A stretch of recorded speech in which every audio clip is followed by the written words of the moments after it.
زلزلہ سن 1999 میں ترکی کے شہر ازمیر میں 7.6 شدت کا زلزلہ آیا تھا۔ 1700 سے زائد اموات، ہزاروں زخمی اور لاپتہ، 5 لاکھ لوگ بے گھر اور کئی اربوں ڈالر کا نقصان ہوا۔ زلزلے کا دورانیہ اندازاً 37 سیکنڈ تھا۔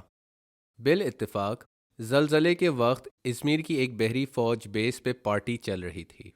امریکہ، ترکی اور اسرائیلی افسران وہاں موجود تھے اور تل ابیب سے رقص ساز عورتوں کو بلایا ہوا تھا۔ تقریب کا وقت شام 9 بجے سے رات 12 بجے تک طے تھا۔ مختلف تقاریر اور انعامات کی تقسیم سے محفل سجی تھی۔ 12 بجے کے بعد رقص اور شراب کا سلسلہ شروع ہوا۔ ناچ گانے کے دوران ایک ترکی کمانڈر نے اپنے جونیئر افسر سے قرآن منگوایا اور تلاوت کرنے کو کہا۔ افسر قرآن لایا اور پڑھنا شروع ہوا۔ اچانک سے کمانڈر نے قرآن چھین کے پھاڑ دیا اور غرور سے بولا، کہاں ہے وہ جس نے کہا تھا ہم قرآن کی حفاظت کریں گے؟ ہم نے قرآن بھیجا اور اس کی حفاظت کا ذمہ لیا، بلاؤ اسے، کہاں ہے وہ؟ ماجرا دیکھ کے جونیئر افسر کا دل دہل گیا اور وہ وہاں سے دوڑ نکلا۔ رات کے 3 بجے آسمان کو ایک جامنی رنگ کی روشنی نے اپنی لپیٹ میں لے لیا اور آگ کے 2 بھڑکتے ہوئے فوارے سمندر کو چیرتے ہوئے نمودار ہوئے۔ خدا کے حکم سے دیکھتے ہی دیکھتے 37 سیکنڈ میں تمام افسران، مہمان، عملہ، مشینیں اور ناچنے والوں کو سمندر نے نگل لیا۔ خدا نے سب کو اور سب کچھ مکمل تباہ کر دیا۔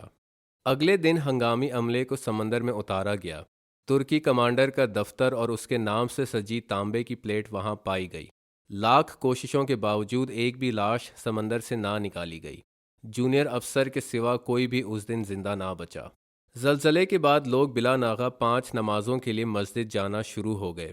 امام نے انہیں سمجھایا، خدا کہتا ہے ہم انہیں تباہ کر دیں گے جو نافرمان ہیں اور زمین پہ فساد کرتے ہیں۔ وَإِذَا أَرَدْنَا أَن نُهْلِكَ قَرْيَةً أَمَرْنَا مُتْرَ فِيهَا فَفَسَقُوا فِيهَا فَحَقَّ عَلَيْهَا الْقَوْلُ فَدَمَّرْنَاهَا تَدْمِيرًا۔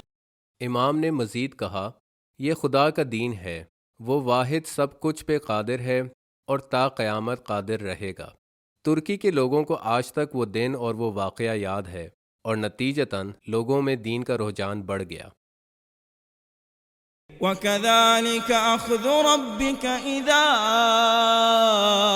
أَخَذَ الْقُرَى وَهِيَ ظَالِمَةٌ إِنَّ أَخْذَهُ أَلِيمٌ شَدِيدٌ۔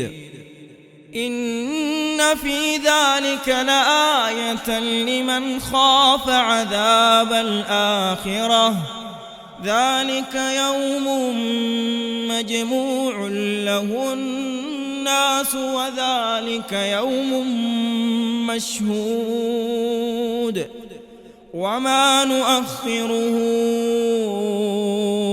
إِلَّا لِأَجَلٍ مَّعْدُودٍ۔